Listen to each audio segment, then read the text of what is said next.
తిరుమల తిరుపతి దేవస్థానం ఏవిఎస్‌గా పనిచేసిన సతీష్ మరణం ఇప్పుడు ఓ పెద్ద మిస్టరీ. ఎందుకయ్యా అంటే తను ట్రైన్‌లో వెళ్లారు. ట్రైన్‌లో వస్తున్నారు విచారణకి. వస్తూ ఉండగా చనిపోవడం. తనకి సంబంధించినటువంటి ఇప్పుడు కొత్త అంశాలు వెలుగులోకొస్తున్నది ఏంటయ్యా అంటే ట్రైన్‌లో తనకి సంబంధించినటువంటి 29 బెర్త్ అంట ఏ1లో. బట్ తనకు ఇదంతా కూడా 11 బెర్త్ దగ్గర ఉందంట. తనకు సంబంధించినటువంటి సామాగ్రి అంతా. అది ఎందుకుంది ఏంటి అన్నటువంటిది ఒకటి చెక్ చేస్తున్నారు. రెండోది ట్రైన్‌లో నుంచి మర్డర్ చేశారా? మర్డర్ అంటానికి ఎవరైనా ఎదురు నుంచి పొడుస్తారు. లేకపోతే వెనక నుంచి అయితే గనక తల మీద వేసి కొట్టారన్నట్టుగా నిన్న మొన్న పత్రికలు రాసినప్పుడు పత్రికల కాన్సెప్టులతో చూస్తే కేసు దర్యాప్తు కష్టం. కానీ పోలీసులు చాలా బాధ్యతగా చేస్తున్నారు. ట్రైన్‌ని తీసుకొచ్చి రన్నింగ్‌లో ఉన్న ట్రైన్‌లో మనం సాధారణంగా గేట్ దగ్గర నుంచుంటే ఒక్కోసారి ఊపులో పట్టమన్న అవుతుంది. లేదంటే ఆత్మహత్య చేసుకోవాలంటే దూకడం అన్న అవుతుంది. లేదా ఏదో వెనక నుంచి ఎవరన్నా తోసన్నా ఉండాలి. ఏ సందర్భంలో ఎట్లా జరుగుతుంది అన్నటువంటిది ఒక ట్రైన్‌ని తీసుకొచ్చి మరి అక్కడ ఒక బొమ్మను పెట్టి ఆయన బరువు ఉండేటటువంటి బొమ్మను పెట్టి మరి చెక్ చేశారు. అది ఒక ఆస్పెక్ట్. రెండవది ఆ లోపల ఉన్నటువంటి ఎవరైతే సాధారణంగా బెడ్స్ ఇవన్నీ ఇచ్చేటటువంటి అటెండెంట్ ఉంటాడు కదా, అతనితో పాటుగా టీసీని వీళ్ళందరినీ కూడా విచారిస్తున్నారు.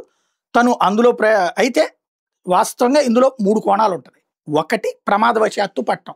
సాధారణంగా ఏంటంటే ట్రైన్‌లో ప్రయాణించేటటువంటి వాళ్ళు సిగరెట్ తాగడానికో లేకపోతే కనుక మైండ్ సైకలాజికల్‌గా డిస్టర్బెన్స్‌గా ఉన్నప్పుడు గేట్ దగ్గర నుంచుని ఉంటుంటారు. ఆ టైంలో జారి పడటం అనేది ఒక ఆస్పెక్ట్.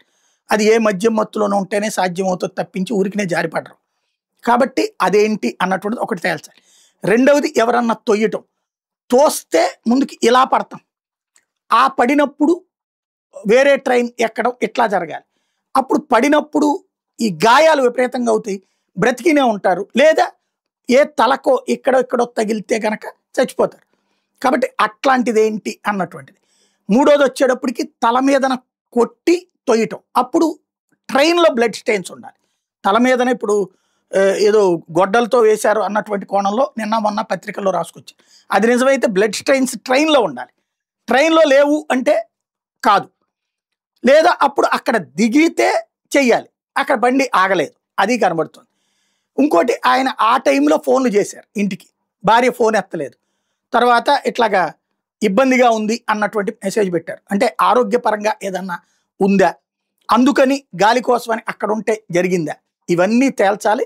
ఇందులో ఊహాజనితమైనటువంటి దాంట్లో ఏది పడితే అది రాసేటటువంటి వాళ్ళు ఉంటారు.